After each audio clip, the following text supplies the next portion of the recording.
करे जा तार मजनुआ वो गाड़ी के बारे फैन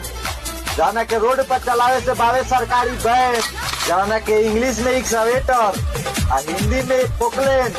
आ भोजपुरी में जवानी करे वाला मशीन कहल जाला। करे जा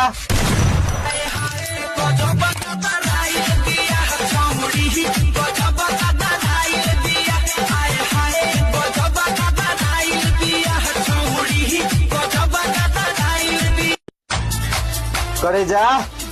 तार मजनुआ वो गाड़ी के बारे फैन जाना के रोड पर चलावे से बारे सरकारी बैन जाना के इंग्लिश में एक्सवेटर आ हिंदी में पोकलेन आ भोजपुरी में जवानी करे वाला मशीन कहल जाला। करे जा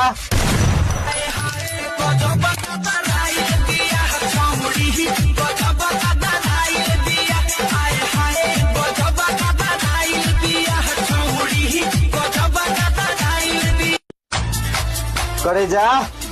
तार मजनुआ वो गाड़ी के बारे फैन जाना के रोड पर